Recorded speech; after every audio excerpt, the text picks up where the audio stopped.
ହେଲେ ସପ୍ତାହେ ପକେଇକି ପୁରା କ୍ଲିନ୍ କର ବାପା। ଏବେ କଣ ହେଲେ ଏବେ ହବ କଣ ମାମୁଁ? ଭାଙ୍ଗିଗଲା। ମୁଁ ଆସୁଛି ବାପା।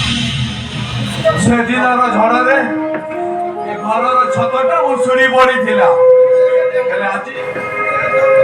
ହେଲେ ଆଜି ଏ ଚାରି କାନ୍ଥ ଭାଙ୍ଗି ଚୁରମାର ହେଇଗଲା। ତୁ ଜମା ବ୍ୟସ୍ତ ହନା ଭାଇ, ତୁ ଜମା ବ୍ୟସ୍ତ ହନା। ମୁଁ ଯାହା କହୁଛି ମୋ କଥା ଟିକେ ଶୁଣ ଭାଇ, ମୋ କଥା ଟିକେ ଶୁଣ। ବୁଝିଛି, ଶୁଣିଛି ଭଗବାନ ସେଇମାନଙ୍କୁ ହିଁ ଧୋକା ଦିଅନ୍ତି ଯେଉଁମାନଙ୍କର ସହିବାର ସମର୍ଥ ଥାଏ।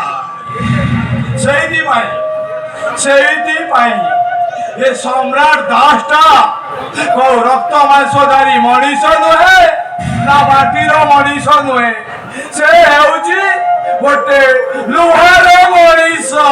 ନା, ମୁଁ ଏ ସୁଯୋଗ ହାତ ଛଡାବାକୁ ଦେବିନି। ଏ ବାହାଘର ଅଧା ହେଇଛି ମାନେ ପୁରା ହବ। ଓ ଭାଇ ଏଇ ଝିଅକୁ ବାହା ହବ, ଆଉ ଏଇ ଝିଅକୁ ସାଙ୍ଗରେ ନେଇ ଆମ ଘରକୁ ଯିବ। ଆରେ ଘର ପାଣି ଭାଙ୍ଗି ଦିଅ। ଆମ 3 ବର୍ଷର ସମ୍ପର୍କ ଅତୀତର ସ୍ମୃତି ଭାବି ଦିଅ। ଆଉ ମତେ ଦେଇଥିବା ପ୍ରତିଶ୍ରୁତି ଗୋଟିଏ ରାତିର ଦୁଃସ୍ୱପ୍ନ ଭାବି ତମେ ପାସରି ଦିଅ। ଠିକ ଅଛି, ଠିକ ଅଛି, ମୋ ମନକୁ ମୁଁ ବୁଝେଇ ଦେବି। ସୁନାପଞ୍ଜିର ଶାଢ଼ୀ ଆଉ କାଠି ବସାର ଶୁଆ ମଧ୍ୟରେ ସମ୍ପର୍କ ତ ବେଶୀ ଦିନ ନଥାଏ। ଆରେ ଗରିବ ପ୍ରେମିକକୁ ପ୍ରେମ କରାଯାଇ ହେଲେ ତାକୁ ସ୍ୱାମୀ କରି ସାରା